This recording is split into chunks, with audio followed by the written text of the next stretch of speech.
Hello friend, आपका फिर से स्वागत है आपके अपने चैनल परफेक्ट पैसेंजर पे। और जैसा कि ये नया व्लॉग है, इस व्लॉग में आप लोगों ने टाइटल से ऑलरेडी देख लिया कि किस चीज़ के लिए। हाँ जी, ये केदारनाथ की पूरी इन्फॉर्मेशन फुल वीडियो है। तो जैसा कि मैंने पहले आप लोगों को इन्फॉर्मेशन दी थी कि मैं इस टाइप की वीडियो बनाऊंगा, तो हाँ जी, मैं वीडियो लेके आ गया हूँ। मैंने पूरी वीडियो शूट कर ली है, हर एक क्वेश्चन का आंसर दिया है।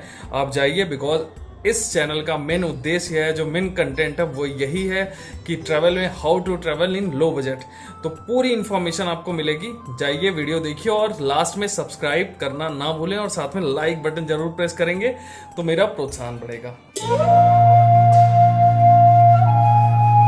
तो सबसे पहले मैं आपको इंट्रोड्यूस करा दूं, मेरा नाम शशांक है और मैंने इससे पहले केदारनाथ की एक वीडियो बना रखी थी आप लोगों के लिए, जिसमें आप लोगों ने बहुत सारा प्यार दिया था, बहुत सारे कमेंट दिए थे। तो उस पर भी बहुत सारे ऐसे कमेंट आए थे कि भाई इसके बारे में बताओ, अभी यात्रा कब से स्टार्ट होनी है, कब से हम जाएं उत्तराखंड, कैसे जाएं, हमें क्या टेस्ट कराना ज़रूरी है। और बहुत बड़े बड़े ईमेल्स आ रहे हैं, कुछ ईमेल्स और कुछ कमेंट आप देख सकते हैं स्क्रीन पे, बहुत सारे आ रहे हैं। तो ये सारे इस टाइप के कमेंट्स मिले थे, तो मैं उन लोगों के लिए बहुत आई एम रियली सॉरी कि मैं एक एक ईमेल्स या इन सारी चीज़ों का तो जवाब दे नहीं सकता। बट मैंने सोचा कि क्यों न वीडियो बनाई जाए। इससे पहले मैंने अपने व्लॉग में, जो मैं डेली का व्लॉग करता हूँ, उसमें मैंने आप लोगों को इंट्रोड्यूस भी करा रखा था कि भाई इस टाइप की मैं वीडियो बनाऊंगा किसी संडे वाले दिन बैठ के। तो आज संडे का दिन है, मैंने सोचा आज ये बना के आप लोगों के साथ शेयर करता हूँ। तो सबसे पहले मैं अब ज़्यादा टाइम नहीं लेते हुए मैं इस टॉपिक पे आता हूँ। तो मेरे से जो क्वेश्चन पूछा गया था, मैंने अपने सामने पूरी लिस्टिंग कर रखी है। सबसे ज़्यादा क्वेश्चन ये पूछे गए थे कि मैं हरिद्वार से मैं सोनप्रयाग तक कैसे पहुंचा, और दिल्ली से मेरे को कैसे मैं पहुंचा ऋषिकेश, और ऋषिकेश में उससे भी ज़्यादा क्वेश्चन ये पूछे गए थे ऋषिकेश से हमें कब तक बस मिलेगी, कब कितने बजे मॉर्निंग से बस मिलेगी, या किस टाइम हमें बस मिलेगी केदारनाथ जाने के लिए। तो कुल मिला के जो मेरा एक्सपीरियंस था वही आप लोगों के साथ शेयर करता हूँ। सबसे पहले नंबर 1 क्वेश्चन कि अभी 2021 में ड्यू टू आपको पता है कि महामारी की वजह से कोई बाहर नहीं निकल रहा है। तो अभी गवर्नमेंट की जो गाइडलाइन, मैं लेटेस्ट आज की अपडेट बता रहा हूँ कि गवर्नमेंट की गाइडलाइन अभी किसी भी तरीके की नहीं है कि वो किसी भी तरीके से यात्रा स्टार्ट करना चाह रही है। बट हाँ, फ्यूचर में वो देखेगी जैसे जैसे अगर इसके केसेस घटेंगे तो वो यात्रा स्टार्ट भी कर सकती है। पिछले टाइम भी सेम यही था। तो अक्टूबर में बहुत लोग पहुँच गए थे। तो अक्टूबर का वैसे टाइम जो होता है, मैं प्रेफर टाइम आप लोगों को बताऊं तो अक्टूबर में ही जाना चाहिए, बिकॉज अप्रैल से लेके जून तक अगर आप नॉर्मल डेज में जाते हैं ना तो बहुत भीड़ रहती है। तो आप अवॉइड करने के लिए अक्टूबर में जा सकते हैं। आई होप अब की बार में अक्टूबर में यात्रा स्टार्ट हो जाएगी। जी, इस यात्रा को स्टार्ट करने से पहले आप अगर नए हैं तो सब्सक्राइब कर लें, बिल्कुल नीचे सब्सक्राइब बटन आ रहा है और बेल आइकन प्रेस कर देंगे तो इस टाइप की इन्फॉर्मेटिव वीडियो आप तक पहुंचती रहेगी। और उसके अलावा अगर आप पुराने हैं तो लाइक और शेयर ज़रूर करें। ऊपर मेरी इंस्टाग्राम आईडी आ रही है जहां पे आप क्वेश्चन पूछ सकते हैं, तो उसको भी फॉलो करें। इससे क्या होगा कि मेरा और आपका कनेक्शन बिल्कुल स्ट्रांग हो जाएगा। चलिए अब बात करते हैं, एक समरी मैं आपको पेश करता हूँ, उसके बाद मैं सारे कमेंट आपको बताऊँगा कमेंट वाइज कि कैसे कैसे क्या करते हैं। तो सबसे पहले मैं यात्रा स्टार्ट करता हूँ दिल्ली से। आप दिल्ली से हरिद्वार पहुँचिए। दिल्ली से जो हरिद्वार तक की नॉर्मल ऑर्डिनरी बस मिल जाती है आपको 200 250 इतने चार्जेस लगते हैं। अप्रॉक्स 300 मैक्सिमम की मैं बात करूं तो उतने चार्जेस लगते हैं। आप नॉर्मल कोई सी भी बस लीजिए मॉर्निंग में सुबह 11 बजे, जो मैंने ली थी। मैं आपको अपना एक्सपीरियंस शेयर करता हूं। जब भी कोई यात्रा स्टार्ट करिए नॉर्मल रिलैक्स होके उसके बाद पहुंचिए। आप हरिद्वार पहुंचे, शाम को आप हरिद्वार पहुंचे, नॉर्मल गंगा आरती देखिए, गंगा में डुबकी लगाइए। फिर वहाँ से शाम को आप सीधा एक ऑटो लीजिए। बहुत सारे ऑटोज जाते रहते हैं, 100 रुपीज़ आपके चार्जेस लगते हैं। नॉर्मल आप पहुँच जाते हो हरिद्वार से सीधे ऋषिकेश। ऋषिकेश में नॉर्मल आपने हॉस्टल ढूंढा, होटल ढूंढा, काउच सर्फिंग, आप जिसका भी इस्तेमाल कर रहे हो आपने वहाँ देखा। नॉर्मल जो होटल की कॉस्ट आती है वो अप्रॉक्स 300 आती है। मैं नॉर्मल डेज की बात कर रहा हूँ। होटल से मॉर्निंग में 3 बजे आप निकल जाओ और पहुँच जाओ ऋषिकेश बस स्टैंड पे। वहाँ से आप नॉर्मल बहुत सारी बसें लगी होती हैं, कुछ प्राइवेट होती हैं, कुछ गवर्नमेंट की होती हैं। तो आप नॉर्मल वहाँ पे अप्रॉक्स जो फेयर होता है वो 350 to 400 मैक्सिमम 500, इससे ज़्यादा फेयर होता नहीं है। सोनप्रयाग तक की मैं बात कर रहा हूँ, यानी ऋषिकेश से सोनप्रयाग। वहाँ से बहुत सारी बसें जाती हैं। 4 बजे वहाँ का जो मेन गेट है वो ओपन हो जाता है, उसके बाद ही बसें जाती हैं। उससे पहले कोई सी भी बस नहीं चलती है। आप लोगों को भी सजेशन है रात में बिल्कुल ना जाएं, क्योंकि पहाड़ों पे बिल्कुल सेफ है नहीं। तो अप्रॉक्स किराया मैंने बता दिया। उसके बाद बस चलती है सुबह 7 साढ़े 7 बजे तक। देवप्रयाग रुकती है। आप देवप्रयाग घूमिए, बहुत अच्छी जगह है। घूमिए क्या, आप खड़े होकर जस्ट आप देख सकते हैं और थोड़ा बहुत ब्रेकफास्ट कर सकते हैं, बिकॉज वहाँ ज़्यादा देर के लिए रुकती नहीं है। उसके बाद आप पहुंचते हैं श्रीनगर। श्रीनगर के बाद जो दूसरा आता है जहां से 2 जगह के लिए बस निकलती है वो है रुद्रप्रयाग। तो रुद्रप्रयाग कुल मिला के मेन डेस्टिनेशन है इधर से जाने वालों की जो हरिद्वार के साइड से जा रहे हैं। तो रुद्रप्रयाग के बाद आप बढ़ सकते हैं, एक रास्ता जाता है बद्रीनाथ को, एक जाता है केदारनाथ को। तो बहुत सारी बसें कुछ जाती हैं, बद्रीनाथ भी जाती हैं और बहुत सारी सोनप्रयाग भी जाती हैं। तो आपको अगर सोनप्रयाग तक के लिए डायरेक्ट बस नहीं मिल रही है तो मैं यही प्रेफर करूंगा कि आप रुद्रप्रयाग तक के लिए बस ले लें। आप नॉर्मल रुद्रप्रयाग से बहुत सारी बसें चलती हैं, बहुत सारे टैक्सियां चलती हैं, आप किसी भी तरीके रुद्रप्रयाग से आप सोनप्रयाग तक पहुंच सकते हैं। और रास्ते में आपको गुप्त काशी, बहुत सारे अगस्त मुनि, बहुत सारे ऐसे स्टेशंस आएंगे, बहुत सारे व्यू आएंगे और बिल्कुल आपको वो स्वर्ग से नीचे कुछ ऐसा फील होगा नहीं। तो ट्रस्ट मी, रियली बहुत औसम लगता है जाने में। तो बाकी आप सोनप्रयाग तक पहुंच जाओ। सोनप्रयाग तक सारी आपकी बसेस जाती हैं, सारी टैक्सियां जाती हैं, सब कुछ जाता है सोनप्रयाग। सोनप्रयाग एक वहाँ की लोकल मार्केट है। उसके बाद से आपको नॉर्मल एक टैक्सी मिलेगी, बिकॉज उसके बाद टैक्सी जाती नहीं है। तो नॉर्मल वो 20 रुपीज़ 30 रुपीज़, मैं फेयर पे अभी आऊँगा, वो सारा मैं आपको बताऊंगा। पहले तो मैं एक बार बता दूं समरी की जाते कैसे हैं। बाकी उसके बाद आपने टैक्सी ली, टैक्सी लेने के बाद आप सीधे गौरीकुंड आप पहुंच जाएं। गौरीकुंड में रुक सकते हैं, आप चाहे तो सोनप्रयाग में रुक सकते हैं। दोनों के बीच की दूरी 5 किलोमीटर है जस्ट। उसके बाद आप मॉर्निंग में यात्रा स्टार्ट कर सकते हैं। ये तो रही समरी दिल्ली से कैसे जाएं। बाकी अगर आप दूसरे हिस्से, देश के किसी भी हिस्से से आते हैं, जैसे मेरे पास बहुत सारे कमेंट है, कोई उड़ीसा से कर रहा है, कोई साउथ इंडिया से कर रहा है, तो बहुत सारे ऐसे कमेंट हैं और उन लोगों ने बोले हैं कि भाई कैसे पहुंचे। तो मैंने सबको दिया हुआ है, यही इंस्टाग्राम की लिस्ट आ रही है। आप इंस्टाग्राम पे जब चाहे तब क्वेश्चन पूछ सकते हैं। आई एम ऑलवेज रेडी, मैं हमेशा रहता हूँ कि सबको जवाब दूँ, बिकॉज भगवान के दरबार में जाना है, उसके लिए तो मैं हमेशा तैयार रहता हूँ। आता हूं अपने कमेंट्स पे। कमेंट्स में जैसा देख रहे एक एक क्वेश्चन मैं पढ़ूंगा, उसका जवाब देता जाऊंगा। इसमें मिस्टर रवि गुप्ता ने लिखा हुआ है कि मैं प्लान बना रहा हूं 4 धाम यात्रा के लिए। तो यमुनोत्री भी मुझे जाना है और सोनप्रयाग भी जाना, हरिद्वार भी जाना है। तो मेरा रूट प्लान क्या होना चाहिए, क्या बजट होना चाहिए, क्या मैं एक शेड्यूल कैसे उसका एक बनाऊं। इसमें प्लान ऐसे है कि आप नॉर्मल देश के किसी भी कोने में आते हैं तो आप सबसे पहले आपको हरिद्वार ही आना पड़ेगा। तो आप हरिद्वार आ सकते हैं, अदरवाइज आप दिल्ली से जाना चाहते हो तो आपको तब भी हरिद्वार जाना पड़ेगा। हरिद्वार जाने से पहले आप अगर दिल्ली से जा रहे हैं तो नॉर्मल ISBT से आप नॉर्मल बसेस कर सकते हैं, बस ले सकते हैं। बस का जो फेयर आता है वो नॉर्मल 200 के अप्रॉक्स आता है, 200-250 ऐसे ही कुछ फेयर आता है। आप अपडेट फेयर जाके लिंक पे चेक कर सकते हैं। उत्तराखंड की डिपो की बहुत सारी बसेस चलती हैं, यूपी रोडवेज की चलती हैं, प्राइवेट भी बहुत सारी चलती हैं। तो यहाँ दिल्ली से लेके जो ऋषिकेश और हरिद्वार की कनेक्टिविटी बहुत अच्छी है। बाकी आप वहाँ ले सके और सीधा आप उसके बाद जैसे ही पहुँचेंगे आप ऋषिकेश, मैंने पहले ही आपको इन्फॉर्मेशन दे दी है, तो आप सेम वही करेंगे। आप नॉर्मल ऋषिकेश में एक दिन रुकेंगे, देन उसके बाद मॉर्निंग में बस लेते हैं ऋषिकेश बस स्टैंड से और सीधा आप रुद्रप्रयाग या सोनप्रयाग की बस लेते हैं। रुद्रप्रयाग में रुकते हैं तो आप वहाँ से नॉर्मल एक कोई सी भी बस चलती हैं, बहुत सारी प्राइवेट बसेस चलती हैं, टैक्सियाँ चलती हैं, आप सोनप्रयाग तक पहुँच जाओ। बाकी आप स्टे कर सकते हो गौरीकुंड में या सोनप्रयाग में। ये तो रवि गुप्ता जी का क्वेश्चन था। और किसी ने ये भी लिखा हुआ इसमें कि हम सोनप्रयाग में रुकें या सबसे ज़्यादा गौरीकुंड में रुकें। ये सबसे ज़्यादा क्वेश्चन पूछे गए हैं इस पर। तो मैं आप लोगों को सजेशन दूं कि आप सोनप्रयाग में रुक सकते हैं, बिकॉज गौरीकुंड में बहुत ही कम ऑप्शन आपको मिलेंगे रुकने के लिए। और वहाँ पे आपको ये कोई बात नहीं बताएगा, वहाँ पे किसी भी टाइप का नेटवर्क नहीं आता गौरीकुंड में। तो अब आई होप आ गया होगा, या मुझे अभी करंट का अपडेट नहीं है, लेकिन जब मैं गया था अभी कुछ टाइम पहले गया था तो तब तक नेटवर्क नहीं आता था, सिर्फ BSNL का आता था। तो अगर आपके पास BSNL की सिम है तो आप बिल्कुल रुक सकते हैं। अगर कोई अदर प्राइवेट ऑपरेटर है तो बिल्कुल ना रुकें, बिकॉज वहाँ पे नेटवर्क नहीं आता। अगर मैं बात करूँ केदारनाथ धाम पे, अगर आप ऊपर पहुँचते तो वहाँ सबके नेटवर्क आते हैं, चाहे आपका एयरटेल हो गया, जियो हो गया, सबके नेटवर्क आते हैं। बट आपको गौरीकुंड में नहीं मिलेगा, गौरीकुंड में उतनी फैसिलिटी भी नहीं मिलेगी। तो मेरा मानना यही है कि आप सोनप्रयाग में रुकें और सोनप्रयाग से टैक्सी लेके आप सीधे गौरीकुंड पहुंचे और वहां से अपनी यात्रा स्टार्ट कर सकते हैं। अब नेक्स्ट क्वेश्चन की तरफ बढ़ते हैं।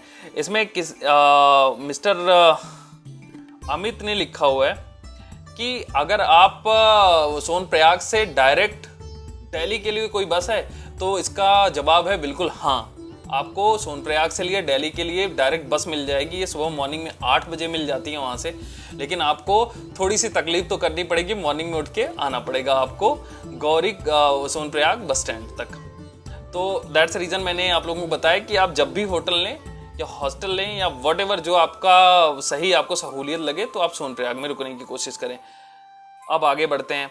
यहाँ पे किसी ने लिखा था कि दिल्ली से लेके केदारनाथ तक की डायरेक्ट बस है कि नहीं। तो मैं आपको बता दूं, केदारनाथ तक के लिए कोई भी बस नहीं जाती। जो लास्ट बस जाती है वो सीधे सोनप्रयाग तक के लिए जाती है। तो बिल्कुल जो 8 बजे वहां से चलती वही बस दिल्ली से सोनप्रयाग जाएगी। अब आप लोग पूछोगे टाइमिंग, तो यहाँ की टाइमिंग के लिए मुझे श्योर नहीं है कि अब कब चलती है।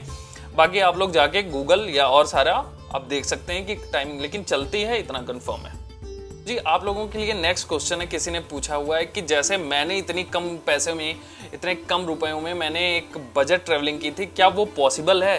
तो मैं बता दूं, बिल्कुल जी पॉसिबल है। अब मैं बताऊं कैसे आपको प्लान बनाना होगा। यात्रा जो ट्रैवलिंग होती है वो किसी भी तरीके की पैसों की मोहताज नहीं होती है। मैं सबसे पहले क्वेश्चन बताऊं, क्योंकि आपके अंदर वो लगन होनी चाहिए, वो निकलने का एक जज्बा होना चाहिए। बाकी बहुत सारे ऐसे प्लेटफॉर्म्स हैं जहाँ पे आप रुक के, काउच सर्फिंग जैसे, बैकपैकर टाइप, बहुत सारे ऐसे प्लेटफॉर्म है जहाँ पे आप आराम से फ्री में रुक सकते हैं। तो बाकी ऑप्शंस कैसे कैसे हैं, कैसे जाना है, वो मैंने इससे पहले आपको बता दिया है। क्वेश्चन जो मुझे मिला वो मेरी ईमेल पे मिला। मैं क्या लिखा हुआ था कि भाई हम सितंबर में जा सकते हैं कि नहीं जा सकते। बिल्कुल जा सकते हैं। जो ये खुला होता है धाम, नॉर्मल आपको टाइमिंग पता चल जाएगी, वेबसाइट से आप जाएंगे तो आपकी बार का जो 2021 में खुले हैं कपाट भगवान के, वो खुले हैं 17 मई को खुले हुए हैं और ये पूरे 6 महीने तक चलते हैं, नवंबर तक। बहुत सारे लोगों के क्वेश्चन ये भी आते हैं कि हम जनवरी में जा सकते हैं कि नहीं, फरवरी में। बिल्कुल नहीं जा सकते। आप सर्च करेंगे वहाँ पे इतनी ज़्यादा बर्फ़ गिरती है कि आप आगे भी नहीं। नॉर्मल डेज़ में अगर आप अक्टूबर सितंबर में जाएंगे तब भी आपको पता चल जाएगा, वहाँ तब भी बर्फ़ होती है।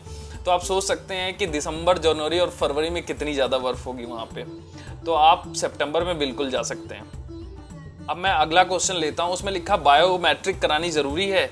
तो जी बिल्कुल, अगर आप अप्रैल से लेके जून तक में जाते हैं तो बहुत ज़्यादा क्राउड होता है, तो आपको बिल्कुल बायोमेट्रिक कराना ज़रूरी होता है। ये सरकारी गवर्नमेंट की गाइडलाइन के लिए ज़रूरी है, उनका एक रिकॉर्ड के लिए ज़रूरी है। तो आप नॉर्मल बायोमेट्रिक सोनप्रयाग से करा सकते हैं। वहाँ पे काउंटर बने हुए हैं जैसा आप वीडियो में देख रहे हैं। यहाँ से आप जाके सीधा बायोमेट्रिक करा सकते हैं। यहाँ पे किसी भी तरीके की कोई भीड़ नहीं होती है। हाँ, मैं बताऊँ, अगर रश के टाइम पे आप जाते हैं तो उससे पहले आप बायोमेट्रिक ऑनलाइन करा लें। ऑनलाइन भी अवेलेबल है। अच्छा, इसमें और एक क्वेश्चन बहुत ज़्यादा जो पूछा गया है वो ये बोला कि भाई अपना कॉन्टैक्ट नंबर दे दो। तो अगर मैं कॉन्टैक्ट नंबर आप लोगों के साथ शेयर कर दूंगा तो मेरी और सारी रिस्पॉन्सिबिलिटीज़ है, जहाँ से मेरे पास बहुत सारी कॉल्स आती हैं, ऑफिस का है, उसके अलावा बहुत सारी ऐसी चीज़ें हैं, नहीं तो मैं जवाब देते देते मैं परेशान हो जाऊँगा। तो इससे बेस्ट है कि मैं कहीं एक प्लेटफॉर्म चुनूँ। उसके लिए मैंने इंस्टाग्राम चुना हुआ है। आप लोग इंस्टाग्राम पर मैसेज करोगे, उसके बाद आपको तुरंत जवाब मिलेगा उस पर, उसमें ज़रा सा भी लेट नहीं होगा। तो आप इंस्टाग्राम पे मैसेज, किसी भी टाइप के आपके मन के अंदर क्वेश्चन आ रहे हैं, डाउट्स आ रहे हैं यात्रा से रिलेटेड किसी भी चीज़ को, तो आप वहाँ पे जस्ट मैसेज करिए, मैं आपको जवाब उस पर दे दूंगा। अगला क्वेश्चन लेता हूँ यहाँ पे। इसमें लिखा हुआ है कि भाई अगर मैं जून से मई के बीच में गया तो क्या वो जाना सही नहीं होगा? मैं आपको बता दूं कि बिल्कुल सही होगा। जब भी भगवान के दर्शन मिले तो उसमें कोई वो प्रॉब्लम नहीं है कि आप इस महीने में नहीं जा सकते। बट हाँ, मेरा जो क्वेश्चन था, मेरा जो एक जवाब था आप लोगों के लिए, क्योंकि मैं जिस टाइम पे गया था वो मैं आपके साथ शेयर करता हूँ। अगर आप अप्रैल से लेके या मई से, जब भी कपाट खुले, आप अगर उस बीच में जाएंगे तो बहुत ज़्यादा आपको रश मिलेगा। बिकॉज उस टाइम यात्रा स्टार्ट होती है, बहुत सारी छुट्टियाँ चलती हैं। नॉर्मल डेज पे अगर आप जाते हैं तो लोगों की छुट्टियाँ हैं, बहुत लोग जाते रहते हैं। दैट्स रीज़न कि आप वहाँ पे अगर आप जाते हैं तो थोड़ा सा आपको सामना करना पड़ेगा, चीज़ें आपकी बढ़ी रहेंगी, आप एक बजट ट्रेवलिंग नहीं कर पाएंगे। अगर आप नॉर्मल जाते हैं, सितंबर अक्टूबर में जाते हैं, तो आप एक बजट ट्रेवलिंग कर पाओगे और साथ में आपको रश नहीं मिलेगा। तो जी यहाँ पे किसी ने पूछा हुआ है कि बच्चों के साथ जाना सही है कि नहीं है। तो मैं बता दूं कि मेरा जो एक्सपीरियंस है, बिल्कुल बच्चों के साथ आप मत जाएं। बिकॉज यात्रा बहुत ज़्यादा लंबी है। वहाँ पे लिखा तो रहता है 16 किलोमीटर, 17 किलोमीटर, 18, बट एक्चुअली वो लगता है 25 किलोमीटर के बराबर। और रियली बहुत टफ यात्रा है और हर जगह वहाँ पे पत्थर गिरने का डर लिखा रहता है। तो रियली जिस दिन मैं गया था, मेरे सामने ही जैसे ही मैंने यात्रा स्टार्ट की, मैं और मेरा फ्रेंड दीपक था, दोनों लोग जैसे ही स्टार्ट की तो हमारे जस्ट सामने ही पत्थर गिर गया बिल्कुल स्टार्ट करते ही। तो भाई किसी की हिम्मत नहीं ले रही थी कि वहाँ आगे बढ़ पाएँ। तो मैं ये सजेशन आपको दूंगा, एक अपने तरफ से आपको इन्फॉर्मेशन देना चाहूँगा कि बच्चों के साथ बिल्कुल यात्रा ना करें।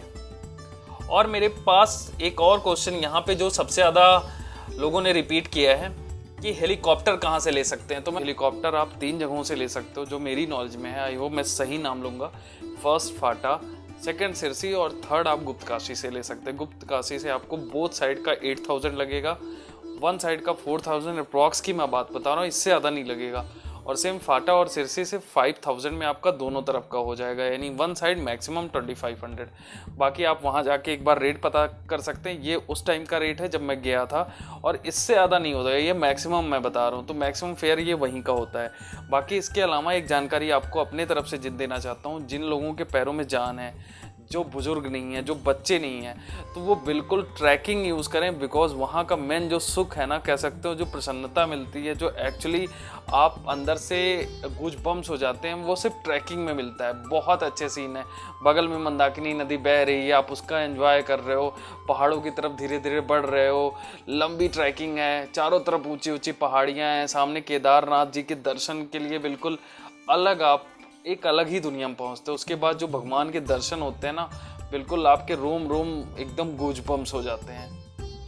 बात करूँ अब फाइनली एक उस पे आते हैं, अपने कमेंट्स पे आते हैं। जो यहाँ पे जिन लोगों ने काफ़ी नेगेटिव कमेंट दिए हैं, उनका भी तहे दिल से स्वागत है। बट मैं आप लोगों को बताना चाहता हूँ कि इस टाइप के कमेंट बिल्कुल ना दें। खासकर हमारे जैसे लोग जो लोगों को प्रोत्साहित करते हैं कि भाई वो ट्रैवल करें, कम पैसों में जाएं, उनको आप डीमोटिवेट करते हो। मेरी तो यात्रा हो गई, लेकिन वो लोग डीमोटिवेट होते हैं। अब मैं रीज़न बताऊं क्यों। क्योंकि बहुत लोगों ने यहाँ पे बोला है कि ये फेयर नहीं लगता है यहाँ से जाने का, इतने कम पैसों में आप नहीं रुक सकते ऋषिकेश में। तो भाई मेरे पास पर्ची थी, उस टाइम मैंने आप लोगों को इंस्टाग्राम पे मैसेज कर रखा था। आप लोगों ने जहाँ भी मैसेज किया, हर एक कमेंट पे मेरा जवाब है कि अगर आपको चाहिए तो बताओ। अभी तो मेरे पास नहीं है, फिलहाल सब डिस्ट्रॉय हो गई है।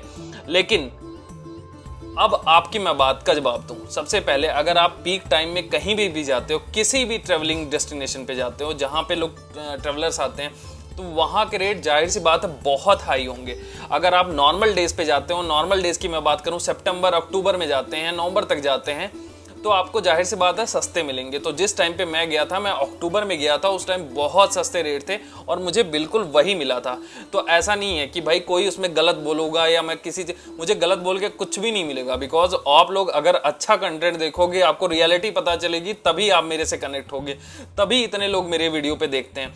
तो भाई यही सारी इन्फॉर्मेशन है। और आप लोगों को एक रिक्वेस्ट करना चाहता हूँ, जो हेटर्स हैं, जो नेगेटिव, भाई अगर वो प्रूफ के साथ आए तो बिल्कुल कमेंट दें, उनका तहे दिल से स्वागत है। लेकिन वो ऐसे ना दे कि भाई इतने में नहीं, 15,000 लग जाएंगे, 20,000 लग जाएंगे, 25, इससे लोग डीमोटिवेट होते हैं। तो अभी मेरा कुल मिला के बजट का कॉस्ट इतना ही था, आप लोगों ने आई होप नोट कर लिया होगा। तो एक बजट ट्रेवलर के लिए, एक सोलो ट्रेवलर की मैं बात बता रहा हूँ, अगर आप सोलो ट्रेवलर जाते हैं तो इतने में आप पूरी यात्रा कर पाएंगे। बाकी आप फैमिली के साथ जाते हैं तो आप जितने चाहे उतने आप अपने सुविधा अनुसार चीज़ें ले सकते हैं। तो आई होप मेरे द्वारा दी गई जानकारी आपको बहुत पसंद आई होगी। आप इसमें कमेंट दे सकते हैं, लाइक दे सकते हैं और शेयर भी कर सकते हैं। अगर आपको इस टॉपिक पे और सारे क्वेश्चन हैं तो आप मेरे इंस्टाग्राम पे बोल सकते हैं, वहाँ पे लिख सकते हैं, वहाँ फॉलो कर सकते हैं, तो मैं आपको जवाब दूंगा। और आगे के लिए आप लोग अपना ध्यान रखें। हर हर महादेव।